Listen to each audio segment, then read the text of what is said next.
Hi everybody, welcome back to the Our Smiling Faces podcast for your question and answer, along with Deka and Stephen. Stephen Worst. That's me. We'll have this earlier, we'll have this earlier before we start recording.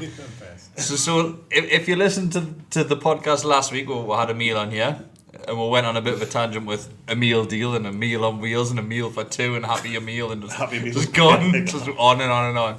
So we started talking about Bestie about this, and Bestie, do you want to tell everyone what your fellow pupils and teachers at school used to call you? My chemistry teacher at school, Mr. Ricky Stevenson, for any more Mortimer alumni, knocking about there. I was simply the worst in this class for 2 years. Or worse, or just simply. What he used to do was... he called you simply? Just simply. The science teachers would put on this thing where you go like on a trip at Easter time. So we went to where we were going, Italy, Austria and Switzerland, like 95, 96, 97, whatever it was. And that was before I was in his class, but the teachers kind of get the crap and all that. Like, and that's when Simply started, so I had it for like, from the age of 12 till 16, I was Simply. Or Worsty, and that was it. Worsty. That's good. Like. It's such a basic thing and all, like, but it's like... It's something I would say that. Worsty. Stephen Worst. Really so we have a Stephen Worst. It's so juvenile, like, so but it's... Was Mr. Pringle there them days? Science Mr. Pringle. Ali McCoy's brother-in-law. Is it? Aye. I didn't know. He was my tutor, like. Aye. Ali Mr. Pringle, Ali for physics, aye. His sister was Ali McCoy. Ali McCoy did the dirty. Right. That was Mr. Pringle's sister. Really? Aye. Wow, getting the gossip here, right? Yes, getting the gossip here. Allegedly. So you know, like when we get with names above or here, yours is just Stephen Worst. So we're just going to go straight into questions because there's a shitloads. Good. Absolute shitloads tonight. So, Francis Marshall sends in, it's going to get worse than it is, isn't it? Just everything is. Like, Trump's in charge, Boris Johnson's knocking about. Everything's getting worse. Like, yeah, just life in general. Everything is. My Ben's got a bit of a skin thing. Like, everything's just going downhill. A bit of a skin thing. It's just a rash. It's because he just spills milk everywhere, so he's getting a bit spotty. Well, I'm on the Chinese tonight, so that's one good thing. That's a good thing. I'm not sure. My diet's still on full force, but I'm definitely getting Chinese. Right? That's not in full force if your diet's in full force if you're getting Chinese. Because the Chinese that we get, only 7 cents. It's amazing. True story. They do extra easy, eh? But what do you call it? Chicken and black bean sauce. 7 cents. Unreal. You get prawn crackers? Depends if she gives them or not. 10 cents a cracker. Aye, it is probably. Aye. What was the question, sorry? It's getting worse. It's getting worse. Basically, it's going to get worse than what it was. I mean, the Chronicle put on, it was on Facebook, I think I've seen it, the 4-week games we've got coming up. The Tottenham on Saturday. I think I put on a 5-0, 5-0, 3-0, 4-0. That's what we're going to. So it's going to be an absolute shocker. I honestly think, honestly, if we get to the international break and we haven't beat Leicester in the Cup or beat Watford, we are done. This early? Done. Yeah. I think I'm going down. Like I took a photo of me league ladders the day. As I put Chelsea above Newcastle, that's it. Relegation zone rest of the season now. There's no coming back from it. Yeah.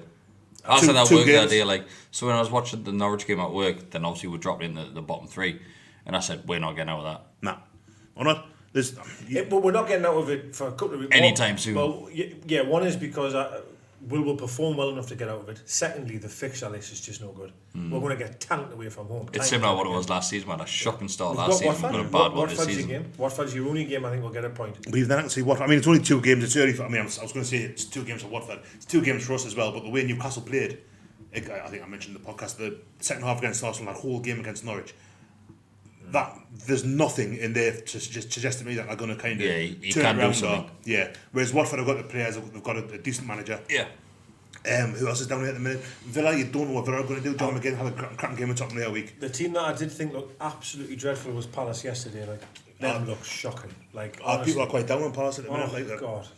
They almost look like they feel sorry for themselves a little bit with the Zaha situation. He never touched the ball once. Did he start? I did. He was dreadful. Them were dreadful. They were awful. But I hope there's more awful teams because we are so bad. We're going to need help to stay up this year. I think so as well. So Neil JR sends in, how long do you think Ashley will give Bruce before he sacks him? This is a good question because I didn't want to say it. There's a lot, so I've handpicked that one out, but there's a lot that are very similar. The argument that I wasn't really on board with, I wasn't saying I was on board with. It's not that I'm against it, it's just I didn't really want to, I just wanted to try and let it play out and see what happened. Everyone bangs the drum that this is very similar. McLaren's here. Everyone. Now, we'll give McLaren too much time, didn't we? Far too much. Was it March before he went? It was pretty. Well, I've only had 10 games. So he looked like he was on his way out. Then we got a couple of decent results. Yeah. Then it propelled him for another 4 weeks on the back of that. I can't see it getting as far as that this time. I'm writing them off after 2 games, but Did Rafa get brought in 10 games to go? 10 games to go, yeah. Yeah. 10, yeah. Yeah, we had 10 games. And well, let's put it this way: if the things carry on the way it's going, and we let him go as far as that, with 10 games to go, we'll have zero chance of staying up. Really, Rafa had an opportunity. Yeah. But it was still in more hands in a sense. It was only because Rafa, we were one of the form teams in that season. It's just got Sunderland were as well. Leicester game had that really good run. He took over. Leicester game was on Monday night. Lascelles, he was the one that made Lascelles captain. Leicester scored he was. Exactly, he scored an overhead kick. Offside. Got beat. Someone was offside in the build up of that goal. I can't Definitely were. And I remember it. Sissoko could have had a hat-trick, I remember. God, the amount of chances he had. Couldn't score. Shouldn't have lost that game. But then you think of them games now, we drew Liverpool away 2-2. We drew Man City. They scored an offside goal. Aguero and Inter scored. Yeah. Cross come shot. Yeah. It went in. We had because there's some tough games, some tough games there. Spurs were going for second place, beating 5-1. That's the end of the season. Well, no, do not. Oh, sorry, no, I'm wrong there. Completely sorry, apologise. I was thinking of we beat them 2-1, but that was someone else. Beat Swansea, beat Palace. Was that not McLaren? We beat them at McLaren 2-1. Perez Mitrovic scored literally like last dying seconds. Perez had a decent form against Spurs, didn't he? Always seemed to score White Hart Lane. Always seemed to score. It was White Hart Lane. Philbert Street. But anyway, Shola scored like an equaliser as well, didn't he? Make it was a 2-2 one game where he just turned and shot. Edge of the box, left foot. He scored a really similar one against Forest, the game where Jose Enrique scored his goal. He scored exactly the same goal, Shola against them. So he also says, under any other owner, how long would Bruce keep his job? Any other owner, He wouldn't get the job. He wouldn't. There's not another Premier League club would appoint Bruce now. Nah, I'm There's not another one would have appointed him before now. I mean, probably not. If he was in charge of Sheffield, there's another Premier League club would have went, I want him from Sheffield. Nah, there's not. I mean, you think of the managers that are even at the top of the Championship, well, like I said, I mean, you wouldn't get him now, but like a Farker, Dean Smith, Chris Wilder was mentioned earlier in the summer, and I would have taken him at Sheffield United. Oh yeah. There was a spell. He signed a contract now, but there was a spell where he'd fallen out apparently with the owners at the club, and there was a bit onto it. I thought, I'll take him, and it just actually wouldn't. He likes a recognised name, it seems. I remember when he brought Keegan back, I think, and then, I mean, that was his first appointment, really. No, second after. Not first, because Allardyce was there. Allardyce I was wouldn't say first. Pardew was a Allardyce was recognised there. name. In fairness, Pardew wasn't, I don't think. Oh, I think McLaren was, obviously. Pardew had been around then when he'd been at Redknapp. Pardew was probably a recognised name in Ashley circles. Yeah, I mean, Pardew was like managing down West in Ham London in a and couple in the stuff, 2006. Yeah, maybe. He brought Redknapp, did a good job with Redknapp, did an alright job with West Ham, Southampton. It's all the London teams. Yeah. Can't remember the saying. Charlton, was he manager at Charlton for a while? Yes, he was. Club on it, his first club. He'd been around Pardew, but he'd been actually probably slightly higher standard than Bruce. Bruce has been around for a long time, but he's never. Sunderland's probably the biggest club. Sunderland is the biggest club. For me, now he's managed. For me personally, I would say if we have him 1 in 10, he should be sacked. But I think he'd get maybe 20 games. I think. Half the season then. I think there's been nothing to lose from sacking him now. Oh, I agree with that. But I mean about like the situation, as you know, the owners are. Yeah, there's no he's not way going to sack him 2 games. But I think that's what I mean. I would sack him with an 8 or 10 if he hasn't won. But I think the club, the way they are, would let him run till 15, 20. Yeah, well, like you say, they've got form with McLaren. Pardew going around for far too long. Yeah. For probably 2 seasons too long for him. And going back what Bessie said, which is probably correct, is if he did go, who the hell are you going to get? Well, there's a question about that later on. So, first of all, Shane Saunders asks, do you think Bruce knows how to play Almiron properly? He's asking him to play pretty far forward and is seemingly relying on Shelvey to get balls forward to the top 2. Should he not be a link from midfield to Joe Linton, who needs balls to feet rather than stupid long balls? At the minute, I think you could probably play him out wide because there's nothing. So, got no width at the minute. Like on the last podcast after the Norwich game, I said that's not Almiron's position. I struggle to see him as that number 10 role, if you like it. He was causing a lot more havoc on the wing last season because you could give him the ball in nowhere and he would drive that ball forward. You're giving him the ball as number 10. He's got nowhere to go. He's cutting it out sideways. He's not going forward. He's going to the side. And I'm not saying the same Almiron. This is what I did last season. Well, it might be the manager. Might be. But I think it's solely down to where he's playing. Well, I honestly think that the position he's playing is where he would like to play predominantly because he played there for MLS. That's where he played all the time. I think he would be better if we also had wingers. So if we had him and 2 wide men. Yeah. Now that's maybe too offensive for us, but if you played like 4-2-3-1 and had him with So let's drop the back 5 to a different... To go to the 4, have 2 sitting, and then play Almiron as a 10 with 2 wingers and the striker, I think then that would give Almiron a lot more help. At the minute, well, we'll talk about until we're blue in the face, there's just nothing up there. There's nothing up there. But while they're playing 5 at the back, they've got Matt Ritchie, who's a winger, a slow winger, but a winger nonetheless, playing a wing back. Like, you've got Paul Dummett who can play left back. You could do the 4-4-2, 4-2-3, whatever, and you could have Richie playing further forward, which would support. There's just nothing going forward at all at the minute, with the exception of the shot where Shelby hit the post against Arsenal, and obviously scored on Saturday because Greg Hanley had a moment. Yeah. There's just nothing going forward at all. Zero. Because you've got literally got 2 players. I mean, in fairness, Hayden looks one most aggressive person going forward, and that says everything you want to know about it. I agree. Mind Hayden, I mean, he's been praised already, like, but for a bloke who couldn't get in the first team for a long time, what he's done the last season, season, ago, what he did even the second half last season, and what he started doing this season, like I've really like Isaac. For a player that once away as well. Apparently so, like speaks volumes, doesn't it? I really like a bloke. That proves what a player can do. You know, it proves that if a player's willing to put the hard yards in and kind of get on with the situation, they can turn it around, and the fans and all of it. Yeah, crikey. Cardiff last season, I would have sat here exactly a year ago, and said, I don't want to see him play again. Yeah. So let's hope Keith turns it around. Do you know what I mean? But I'm just saying, like, you know, players can turn your opinion around. So Carl Richardson asks, is there any way Bruce can get the players to improve on Saturday's performance, or can you see it getting worse? I think it's a harder game on Saturday. Tottenham away is Saturday or Sunday. Sunday. Tottenham away is always going to be a harder game than Norwich away, just because of who Tottenham are. And you don't know who they've got like going forward. And they've just drawn on Man City. I mean, that handball and all that in the game. But Tottenham are a brilliant team. Are they going to be top 3 again this season for me? It's going to get worse before it gets better. I think you're right this one. You would have wrote it off anyway. Even if I know they were off, you don't expect it. It's one of those games. If you get a point, it's a bonus. Jesus, aye. The same as Man City at home last season. Yeah, You're not expecting it, so it happens. It's great. I think they'll get a good hiding this weekend. I do as well. I do. I think. Sorry, what was the question again exactly? What was it again? Sorry. Do you think that Ashley was already hang on, next one. Is there any way Bruce can get the players to improve on Saturday's performance? So, is this what we're going to have? Saturday's performance, is this where the rest of the season is going to pan out? I think the players have to want to do that as well. Like, because I think there's a few players for me weren't asked. I was reading the thing on just before I came out there, and it was apparently Dummett and I think it was Lascelles and Bruce had a real clear of the air on the coach. You know how they had the training on Sunday? The day off. But the training on Sunday apparently wasn't after the game. Bruce was like, no, I'm not going to bother. And they don't know if something's happened that evening with the attitude. You're right there. You're right. Where Bruce has said, right now, fuck you, I'm going to have you for training. And apparently Dummett, I was reading this thing with Chris Waff I've read the day. Dummett was angry talking to Chris Waff about it. So it's obviously something recognised there where he's thinking, right, people are pulling their weight here. Yeah. Similar to Lascelles at Southampton. When Yama brought his hand punching there, I'm just basically telling you what you said in the last podcast, basically, but you know, it's the same thing. And it sounds like, I'm not saying it's going to be that kind of sea change, because that was when Rafa came in and everything started to turn, the phone picked up. But it sounds like the players recognise that something's seriously wrong there at the minute.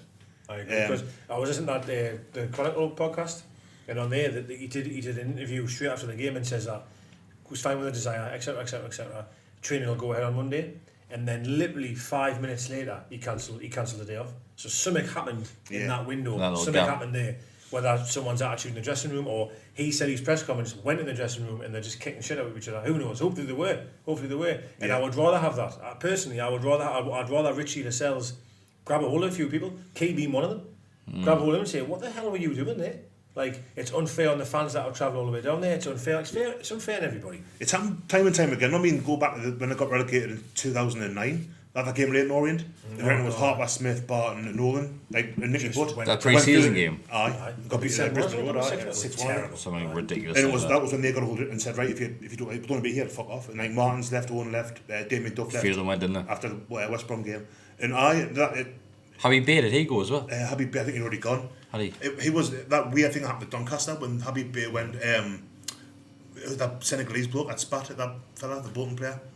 El Hadj Diouf. Like Doncaster was William McKitt that had all these like weird players because the agent basically ran the club. Yeah. I mean, it's a proper digression. Just a curious. I enjoyed that. Like, what? But it's happened before where the players have kind of said they've recognised, and it happened last season. It helped when Lascelles knocked Diarmi out and training last year. Diarmi fucking became a better player for it, you know. Lascelles has got previous. He's done it a few times now. Where he's club captain, so a few home truths doesn't. It's probably a good thing. It is what it is. And for me, my biggest worry of all of it is honestly is we're in game 2 and it already feels like there's an inquest. Yeah, and it's game 2. That scares the shit. So I seen the interview with Bruce afterwards, and he looked like a manager that had been in the job for months and months. Like head down. Weary. He wouldn't look at the camera. He looked like the next game was going to be his last if he had lost it. Yeah. He looked like he was ready to get sacked already. And how did you feel when the game finished? It's game 2 and I felt it was like game 30. Yeah. Truthfully, I feel like that's what the players are going to feel like that. I wanted Bruce out. Bruce is going to feel like that. So I had a lot of Chef Wednesday fans commenting on, because I used the video what was on the Sky Sports feed, and I used that, and a lot of Chef Weds basically saying it's crazy looking at how much his demeanour has changed. Like last season he was upbeat, happy. Yeah. As Sheffield, like he just looked like he was enjoying life.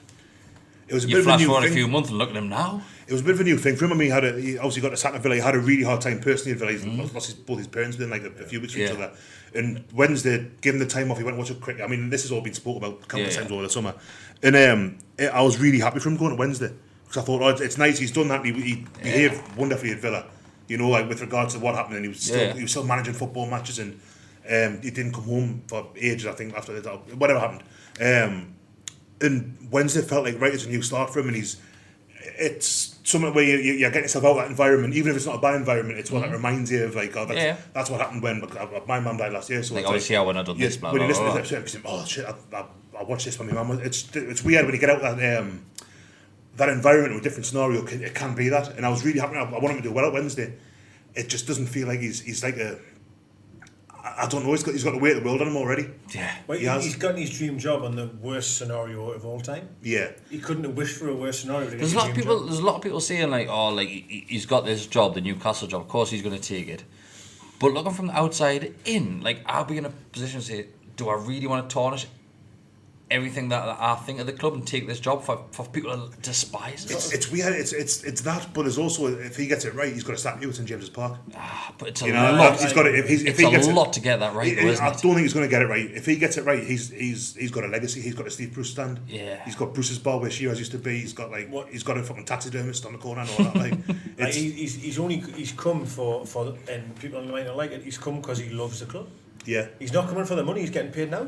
He's probably getting paid less than he was at fucking Chef Wed. He's the worst paid manager in the Premier League, so he's not coming for money. He's coming because it's his dream job, and that's unfortunately, whether people like it or not, is the truth. So Liam sends in, do you think it's a possibility that we will break Derby's points record? They had 11 points. No, won't beat that.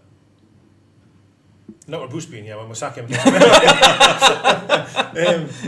No, I ask us that after 8 or 10 games. Right, okay. So Jordan Morris, right? Do you want to answer that one? I think it is possible, but it's 2 games, and I was quite vociferous. You thought I'd be on the drink on Saturday because of my tweets, and I was just annoyed. Yeah. Looking back at it, like now, I still don't think I'm convinced he's not the right man for the job.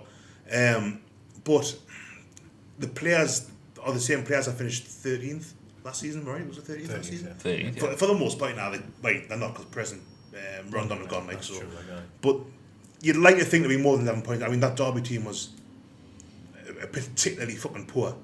As it happens, the only game they won this season I watched here. When they beat us 1-0, and Kenny Miller scored 25 yards, I watched it downstairs. They got 4 points. We give them a quarter. We give them 4. 4 points. That's right. In fact, no, we give them a third of points. That's just Newcastle, isn't it? That's just Newcastle. So Jordan Morris, you like Jordan Morris, don't you? I'm sure he's a kid that you always say talks some sense. Yeah, I do. He sends in, let's have a look. He says, in my opinion, the 3-5-2 formation is lacking in width. It's allowing us to get overrun in the channels. What do you guys think about the current system under Bruce? I think on the previous podcast we touched on that one. Yeah. Basically saying it's not working, and we can't see it's far too narrow going. It's too narrow going forward, because you've got 3 central midfielders in Key, Shelby, and Hayden.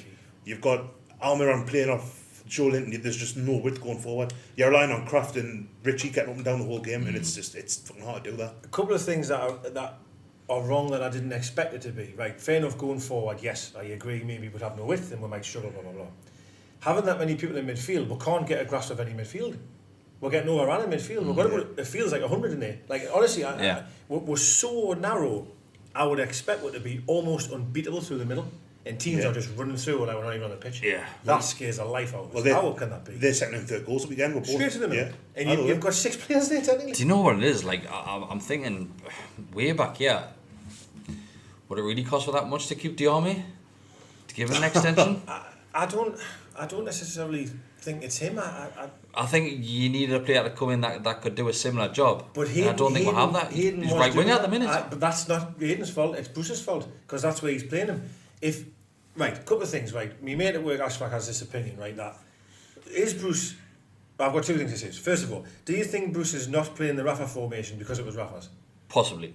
Some managers do that, like, it's possible. I think it's shit, I'd love to play that, but Rafa didn't. Yeah, possibly. It's what McLaren did in England, isn't it? It's when he So now we can never go back to that. You can't start losing games and go back to that. This you is can't. the next question. So, he's banged the drum apparently that 3-5-2 is the way to move the club forward. Do you change after game 2 as a manager? After that performance against Norwich, yes. You say yes, but I don't think you will. But I think you should. If you're a manager, you've got to stay true to your principles and you know what I mean, and stay with it. Now, I don't want him to, mind you, but as a manager, if he changes formation once for Sunday and we get tanked on Sunday, where the fuck does he run then? Yeah. Do you go back to 3-5-2? You could probably see it. I agree with that. You could probably see it being the same against the likes of Spurs because of Spurs. Yeah, that's fair. It's Spurs. So you can probably see that the next X amount of games. Maybe the cup game might change. So maybe you see something in the cup game. But Leicester are playing well as well. Leicester are great. Leicester's going to be a dark horse this season. I guarantee you. Oh, really? I think he'll be top 6 Leicester this year. Like, easy. If Perez starts scoring, if Vardy starts scoring, Madison plays that one over the top from like 6 yards yesterday towards the end of the game. He's a really good player. So we said a couple of weeks ago. A good side then. I think Perez will show how good of a player he is this season. Well, he's been shit the first. He was terrible yesterday. He was poor yesterday. But that is what it's 2 games. I think towards what he normally does, give him a few games and he'll start playing better and better. As a Leicester fan, I'm going off Leicester here.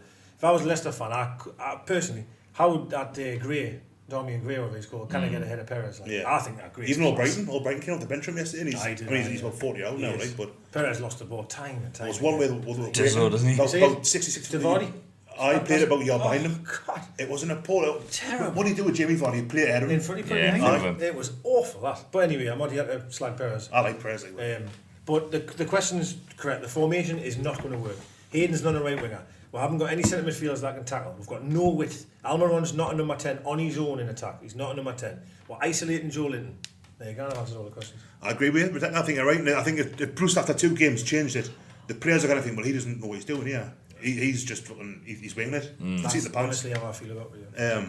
I think he's got to stick with it, even though I don't like it. I don't think it's going to work. Probably he doesn't like it either. He's probably thinking, though, I'm going to keep this for the next 3-4 games. What do you do? You know what I mean? Now, who knows though, if they've been kicking bells out of each other after the thing and they've had a training thing, maybe the players have said, listen mate, this formation is not working. Then does he bow to player pressure? Okay, I'll change. But then do you know what it is? Like, Bruce has made a massive point of cup games and trying to work hardest to get as far as we can in the cup. And we've had a shit tie against Leicester, let's be honest. It's not a great tie. If we lose that game, like, I can't wait. This is what I said. I said just a you question should never before. be setting his stone up like that. Like, if never. we lose the cup game and then get beat off Watford, it's the international break. Yeah. And if we're out of the cup and haven't won a Premier League game or even getting a point off, I'm telling you, fucked. Really fucked. So, Liam Willer sends in, if we are bottom 3 at Christmas, does Ashley swallow his pride and twist or stick with Steve Bruce? He's gone at Christmas. If we're bottom 3 at Christmas, I think he'll be gone. I don't know. We mentioned in the podcast about McLaren and how long it took him. It was March. I'm sure it was March. I'd like to think Ashley learned his lesson, but I keep on saying that and he never does. keep saying that as well. So now he'll still be at the end of the season. He learned from that. He never fucking has he? He'll still be at next season. I think... Has he ever sacked a manager like quickly? Ashley? No. He just need to get a bench. When did he buy the club? When did he sack Allardyce? Allardyce was probably ironically a bit too quick. But that wasn't his manager. Yeah. Houghton, when Houghton gets sacked? Houghton was December. He had the season though, didn't he? No, Houghton had done very well and then went on a really bad run. Yeah. Well, did you not? Yeah. West Brom away was terrible 3-0. It was awful. I think actually we called Wigan away was really bad as well that year. Was that the one where Newcastle fans smashed up the Sunday League teams? No, that was that was that season after. That was when Haidar had his leg broken a couple of years later. That was. Oh, was that? Callum McManaman, sorry. As Pardew and Carver were having a go in the tunnel, because I remember Wigan had that thing, you know, when people like bring the tunnel out towards you. Does that make sense? What I'm trying to say? Like the tunnel comes out to you. They'll pull it out. The tunnel was fucking rocking on the way down at half time because they were scrapping. Which, to be fair, was right. I didn't get let in that day. I got turned away. Too missed. I'd been to it. I was mortal. Like But I've been to a wedding the day before, and my mate's got a dog. No, sorry, it was an engagement party. My mate's got a little dog, and I'm allergic to dogs. And my face all came up, and that's all. I woke up like fucking dead the next day. Went to the store. We got a bus down. I had like a bottle of rum on the way down, like so I was fucking cat. Bottle of rum. Chased the car down the street and stuff like. But I was in the queue to get in the steward guns. What's wrong with you? I says, oh yeah, mate, I'm married. I was steaming, but I'm allergic to dogs. I like hand myself on. I'm alright when I'm drunk. I'm not like waving and fucking daft and stuff. Did you like, tell that? Please tell me told the dog story to the steward. No. Oh, the steward was a bit. Mate's got a dog. Fuck off. I can't remember. I might have done. And he goes, I'm not letting you, mate. I'll go and get a cup of tea. I says, you're fucking kidding, aren't you? He says, where from? He says, like, there's a chippy there.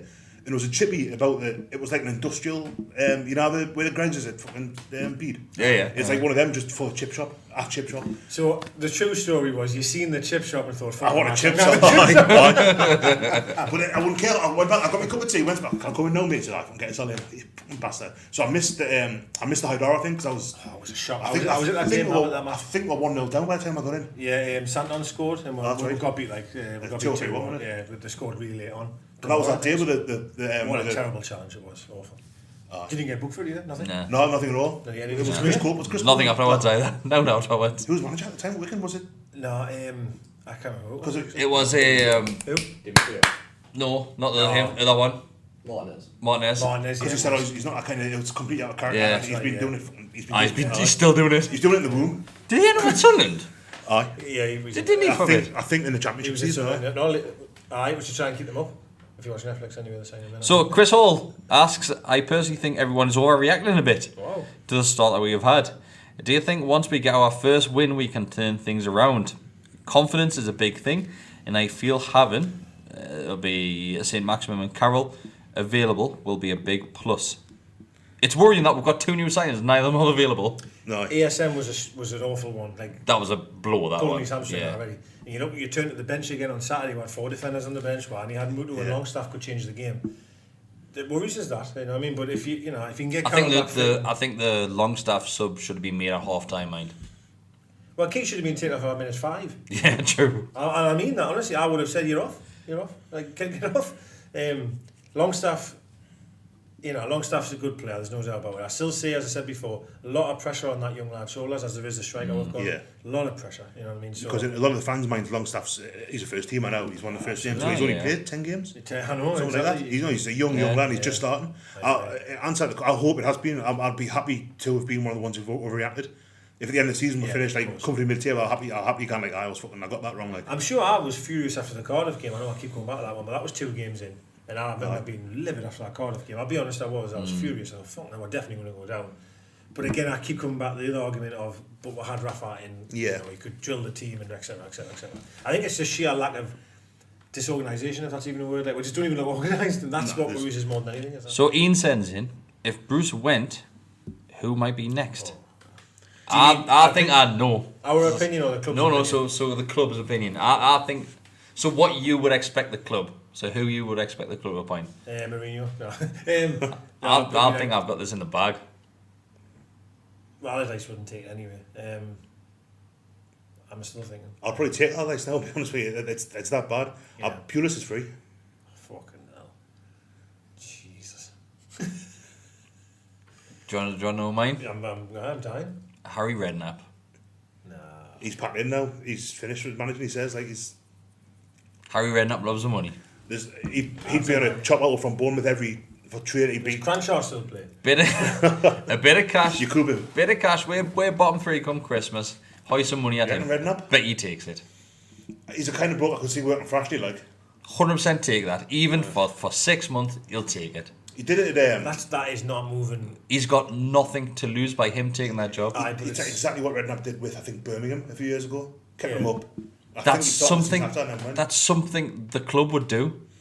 It's a move. It's an appointment they would make. Definitely it is. It's all they would try and make. I know that apparently Redknapp. I was approached by Newcastle at some point.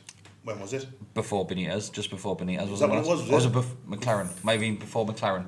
It's around that time. It was around. I know we mentioned years and years ago, years back. Yeah. Redknapp was linked with the job, and he got offered the job on that Shepherd, I think it was, and he turned it down. I was Tottenham were flying. But it was recently, I think, just before McLaren, he got offered it as well. Jesus. He's that name that Ashley will just automatically go for. He would. What? I don't think he would come, but I think he would go for him. That's just like sacking Bruce and getting Bruce's uncle, for me. It's just the same shite. Like, you've got to play someone who can't even write fucking Redknapp, apparently. You know what I mean? You can't even fucking... What was that Sky Sports thing the week where was Neville Carragher said that Benitez is like the odd one out in his appointments. Yeah. Where you've had like Pardew, He is an anomaly in it all. Carver, McLaren. Benitez is the one, he's like the outlier, where the rest of them have all been the Crystal Palace managers, they've managed Newcastle, they've managed West Brom, they've managed Borough at some point. That these like really turgid, shitty, the merry-go-round. And that's the irony when you get like Allardyce saying like, oh, English managers don't get a chance. Like, these fuckers are getting a chance. That's why. I'm going to say send them back. Mark Hughes. Oh, Mark Hughes is free. Oh, yeah, let's see. Hughes Yeah. That scares us even more than Redknapp. And it's the same shite, as you say. And Pewter scares us even more than that. Then blokes who've been in the job 20 odd years, that Premier League names, if you want, the proper football men. I reckon if Bruce was third on that list that Charlie says, if he was, I reckon Hughes was second. That's who I was nah. Hughes would have definitely taken that job if he got offered it. You would have thought so. He's not second, like. He's not second. First and second turned the job down. I would like to think Rafa was first. That's the thing though, why wasn't Hughes ahead of Bruce? I don't know. Like, when you're saying who's the club going to point, like who's... That's Seaward who's just been sat at Huddersfield and go for him. I have to be honest, Hughes, I definitely think ahead of Bruce. Like, he was managing the Premier League this year. Now Southampton only bend him. He did win, didn't he? When he first came to Southampton, he had it all right enough. And then he kept them up. You get that initial dead cat bounce. What Mark normally says, no only Mark. He says that. Dead cat bounce. No only Mark. Do I? It's him that says that. Dead cat bounce, yeah. I honestly think that... I'm sure it's Mark. This is the first time I've ever said that. No, Mark. It's definitely Mark that says dead cat bounce. I'll find it. I'll go back and find it. So normally when a new manager comes in, you get a decent run of results. Obviously, we'd done it in pre-season, so we didn't do it. We didn't even get that. We didn't get that luxury at all. All we got is a West Ham pre-season game. Did they beat Hibs as well? Oh yeah, Mohammed. And St Etienne, we got a result against them. If it wasn't our pre-season, so we got a result in pre-season. Considering the year before, what a decent pre-season was. Come and claim some of them points. God, I wish, mate. I wish. So Geordie Ridley sends in, how much responsibility falls on the shoulders of the players for Saturday's shit show? Was it all on Bruce? A lot of fans I'm not saying they're wrong. A lot of people say that they're not going to get on the players' backs because they think they're not getting led correctly by the manager. All right, fair enough. But I have to be honest. I don't care if you haven't got a manager, you've got a great manager, or you've got a shit one. You've still got a job to do, and you in yourself, for your teammates and for the fans and for the shirt and for the badge, there's an expectation of what you should want to play like. And when I watched that on Saturday, I didn't see that from some of them. I seen it as if they weren't really bothered, and that's worrying in the sense that second game of the season. I've never seen that before from them. But also, like, that's just not good enough. That's what Bruce said though. He said they didn't have their boots on or something like that. Yeah. Well, he contradicted himself in two different interviews. Again, that very true. He said that I can't question the desire of the players. They give everything they had. Then the next sentence. Radio interview, he said, as a manager, you can't cross the white line with them and actually be on the pitch with them. But when you do send them out there, you expect them to do more than just put the boots on kind of thing. So basically, they've just literally put the shirt on and walked out.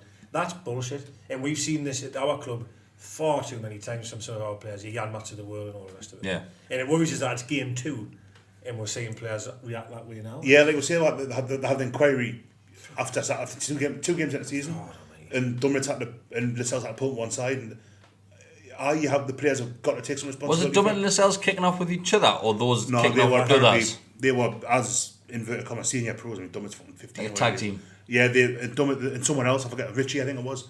They've gone to the rest of them and said, look, like, this isn't good enough.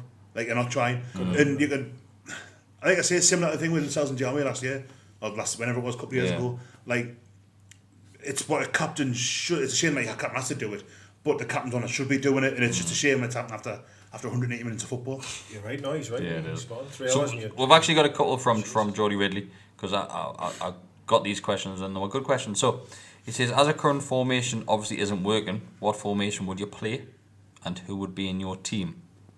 So do we go back how Rafa was? Well, ideally 3-4-3 would be the one. I know it's not really 3-4-3. It is in a way, but you've got the opportunity of your wing backs becoming wingers. Yeah. In full so backs drop back. Your front three. If all of them are fit, you've got to play, say, Maximum Almiron and Joe Linton. You've got to have them in the same team. Have to. Absolutely. I think, like I've said a number of times, I think Almiron's wasted at that number 10 for ourselves, of course. He may have played that on like something like that, but I think coming to the Premier League, completely different. Yeah. You're not going to get the time as a number 10 as what you're in those sort of leagues. So I think he's wasted where he is right now, and I think we've seen that at times so far. And like I said, it's only 180 minutes worth of football, and it looks like he's struggling already in that formation. Yeah. Is it because of the players around him? Is it because of the formations he's in? I think a combination of both. I think the players around him just aren't doing enough either. So where's this Dummett starting thing came from? Well, I don't know. Well, Dummett, people have always said that he's actually centre half, haven't he? He's ahead of. So I think I've seen Dummett have one good game at centre half. Yeah. Then all of a sudden everyone said Dummett's a great centre back. Yeah. Where's this came from? Is it because we were so critical of him at left back at times, and then he had a good game at centre back, so we've just said, oh, he's a centre back. I'm not knocking. He's a better left back than centre back. I don't care. He is. I don't know. Right full back. Like, he's kind of off. I don't want to knock him, but if you're playing three centre halves, how Fernandes isn't in there? Yeah. I don't know. I'd play Fernandes ahead of him every day of the week. I agree. But I would like to go to the back four if needs be, where you have the likes of Shaw and Lascelles in there, and you have left back and a right back. You just have them. I as much as I've wanted to play three at the back, which I've mentioned how many times, even when Rafa was playing four, I kept saying play three, and eventually we did. I would play four at the back, two in midfield, three and then one. We look sloppy, don't we, at the back at the minute, and we'd never look like that in the last couple of years. Yeah, we do. You need, and you know, do you know who I think I would drop as well? And I think I'd drop Shelby, mate. Like, I'd play Hayden and Longstaff. And, absolutely. But I bang about Shelby all the time. I'd drop Shelby, like, because I thought again on his goal. I thought on Saturday he was another one that just wasn't pulling his weight. He was just like, you know what Stephen Taylor used to always do when someone went past him. Pointing, he's passing someone else's problem. It's not good enough. You're playing against Norwich that about 70% possession. Your two centre midfielders, Key and Shelby, aren't putting a tackle in. You're out of the team. Don't care if you've scored in the last minute past Hanley. It's like scoring against McGrander. Not bothered.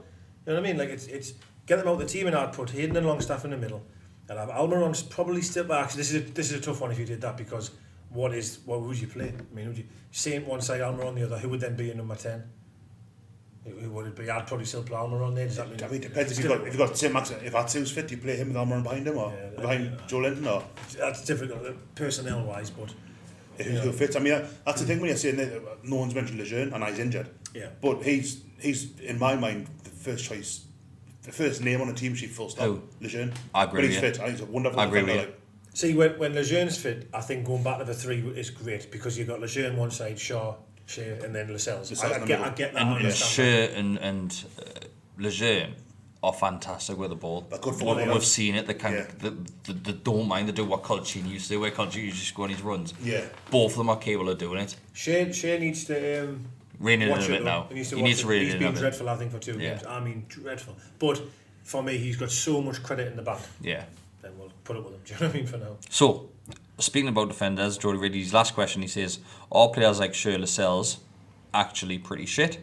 And was it just Rafa getting the best out of them? I've not said they're pretty shit, but I think Rafa's got next level.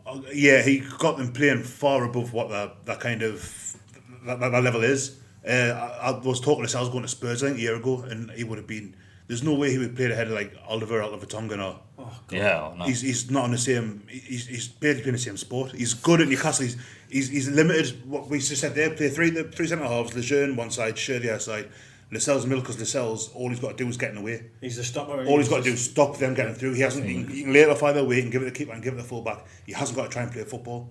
You know the new rule of them being able to pass in the box? Aye, I love goal kicks. I was watching Tottenham in the that baffles me at the minute, you know. I'm watching that game. What is so going weird, on? isn't it? They're almost getting it past in the 6-yard box almost. And I keep thinking, Christ, imagine if Lascelles was on a big team like that and they're asking him to come into their box like that and get the ball. God, he gives me a heart attack every time he's on the ball. Personally, I think he's very good at what he does. For the most part, he stops. He's big. He's strong. He's a good tackler. And that's it. He's a defender. He's what a defender used to be. Yeah. You know, before. I still think he's got a mistake in him most of the time as well. I think so. Like I say, he's been criticised at the weekend for that first goal. I think slightly unfairly. I agree with you there. But I think the second goal he could do better with. Shares like kind of tapping away around that. What's his face? Cunt. I want to call him cunt, but it's not good.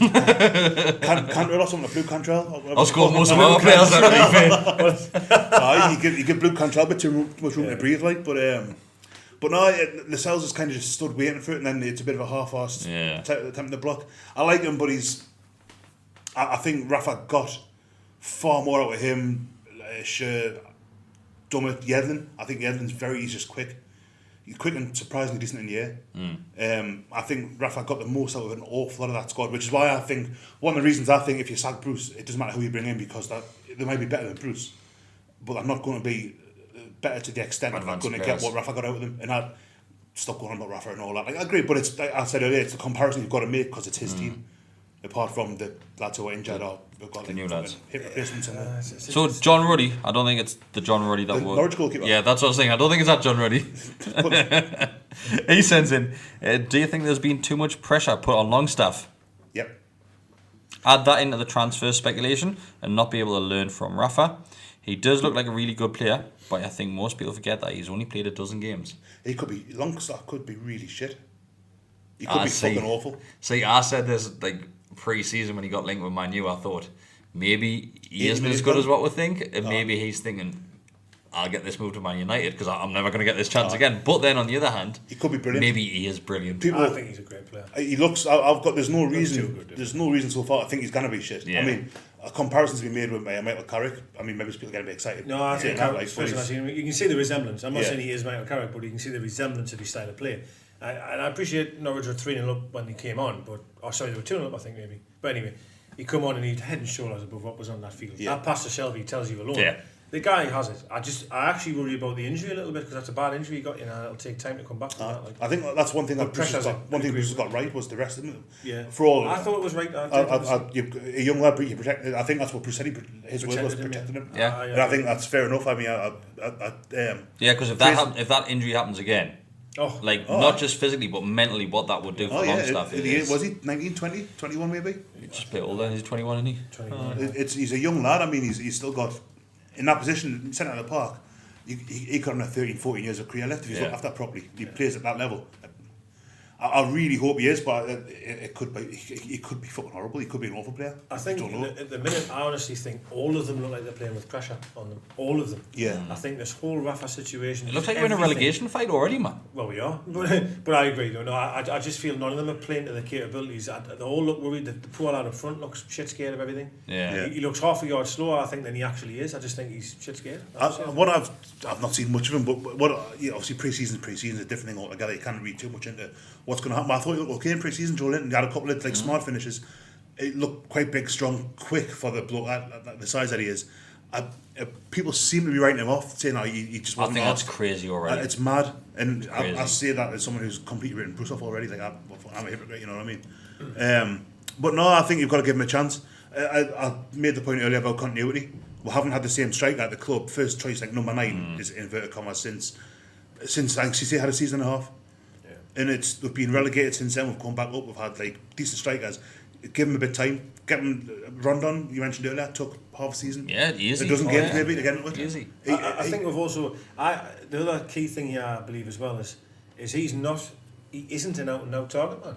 That's not his position. No. His position was a number 10, really. Well, not quite a number 10, but up front with somebody else. Now we're asking him to be a target man that he's never done before. I think he'd probably thrive in the likes of a 3 up front formation where you've got the likes of Almir on one side and you've got say Maxwell on the other side. I think he will probably thrive in that position. He's isolated, isn't he? For a defending team, it's a dream. Yeah. Absolute dream. And you've got one man. That's the only person we'll have up front, or even close to being up front. It doesn't matter who we've got playing up top. It could be the best striker in the world Shearer. by himself. He's not doing out. Well, he might have scored that goal, Shearer, on Saturday. I watched them the other day or whatever it was, and I was watching going, we could have Shearer out there, and it wouldn't make much difference really. It was familiar, and you said earlier everything's kind of harking back on the McLaren season, like on Twitter and whatnot. It was similar to what happened with Mitrovic to start with, where he was isolated, and I think Mitrovic flattered to deceive a bit, but he just didn't have any support to start with. Everyone's going, he's a big lad, he's going to hold it up, he's going to do this and do that, and it's not that he wasn't. I don't think he was good enough, but. That's not the reason he couldn't do it. Was he had who even played that season? Sissoko was Perez on one side. Sissoko was already halfway to Tottenham. Perez was only a couple of seasons in that time. He was wasn't the player he is now. The problem you've got as well again is in midfield. Shelby hasn't got the legs. No, he hasn't. You need someone alongside Shelby that's willing to get forward. Key certainly is not going to do it. No. And yet again, you just we're centre forward is too isolated. And no matter what the poor lad does, he did struggle to control the ball a few times, but even if he does get it under control, There's 50 yards with the next player. Yeah. He has to hold it for 10 minutes before someone's near him. He hasn't got a chance. They haven't got a chance. You haven't got a cat in the house chance. No. Right, I've got two more. So Dale Lord sends in, we are now officially second favourites to be relegated with the bookies. I think he sent this in before we're favourites. I think we might actually be favourites now. I looked this afternoon, Sheffield United were still, I think Sheffield United was something like 11 to 10. Well, we got 5 to 6. Right, okay, so he says, if you had to name the bottom three now for the end of the season, what's your prediction? We're in there. Newcastle, Villa. I don't know, it's hard to say. I appreciate they did well yesterday, but come on. Probably Sheffield United are. But then again, they're going to burn out. You'd have thought so. But then some teams don't. Did Fulham not start well last season? Billy Sharp, man. No, Billy Sharp's on 40. Ah, he is like I. And they were literally like, he is the hero, he is the one. Mind you, there's had this right back. I don't know who he is. He's fucking amazing. Watched him yesterday.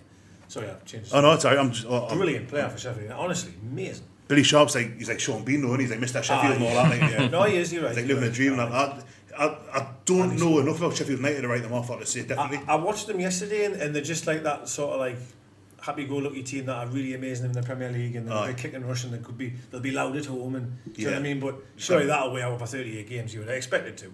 But we have to be in our bottom three at present form, of course. I think Palace look absolutely... The difference between us and Palace, right, let's forget about players, I know Zara's mint. Then we'll bite the bullet on Hodgson early doors.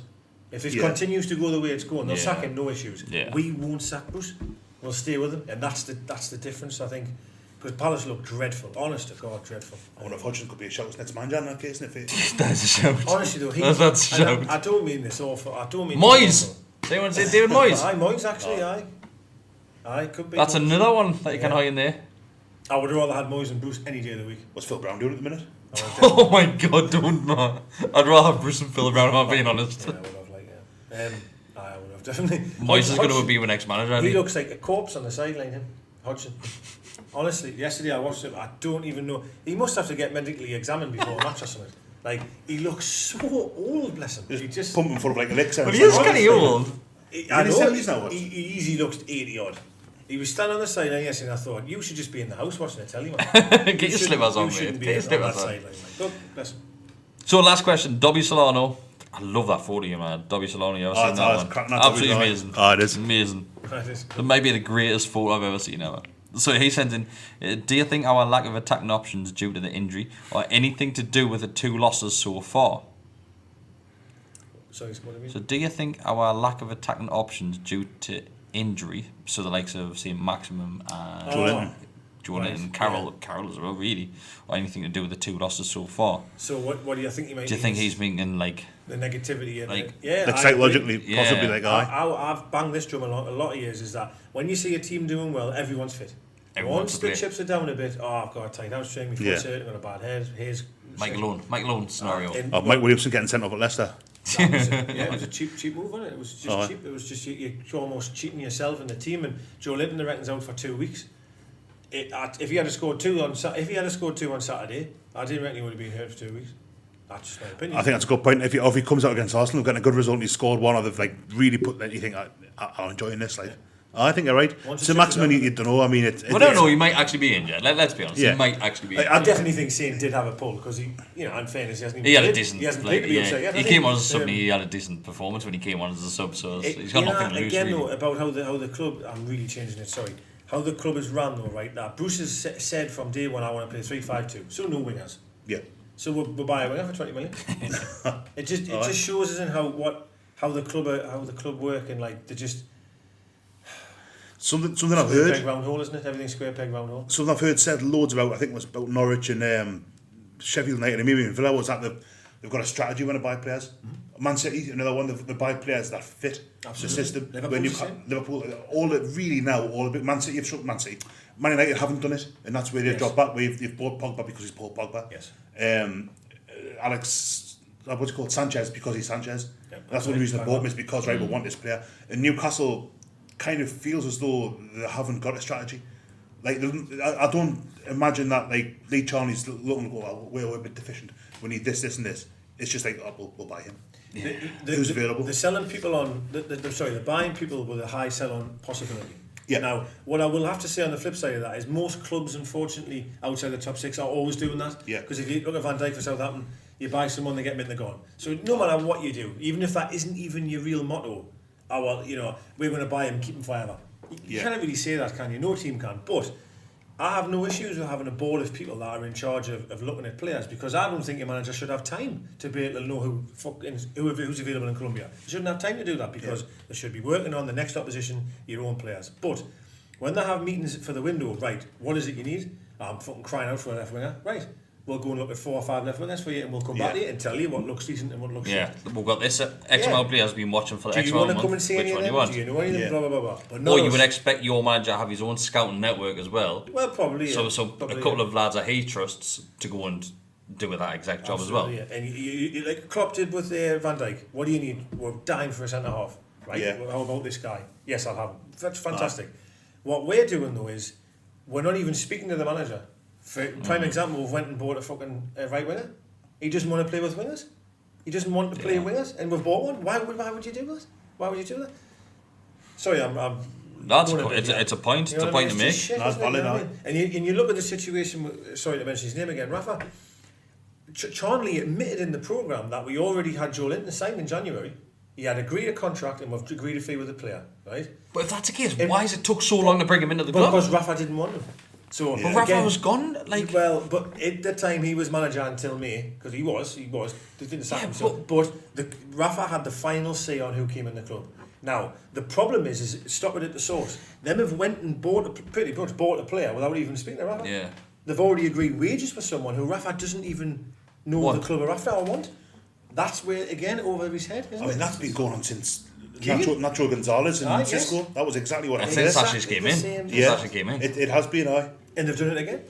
And this is the bottom line with the Rafa situation. It's got bollocks all to do with how much money they were willing to spend. The money they were willing to spend actually was alright. I think Rafa would have been quite happy with the outlay. If he was good spending. That's it. Yeah. It's how they're doing it. And sorry. But when you've got like, a committee with Lee Charnley, Steve Nick said a scout, whatever, telling Rafa Benitez, who as it was, this is what you need. And you've got this bloke's won a Champions League, he's won this and that. Yeah, telling him this is what you need. Yes, and it's like that's not how. It's like me telling him. Lee Charnley knows fuck all about football. Yeah. It's like us going to him saying, "Oh, you want to buy? You'll get less for it now. Back he's 60, but bring him back. Be fucking great." I've got no issues with Rafa and Nixon.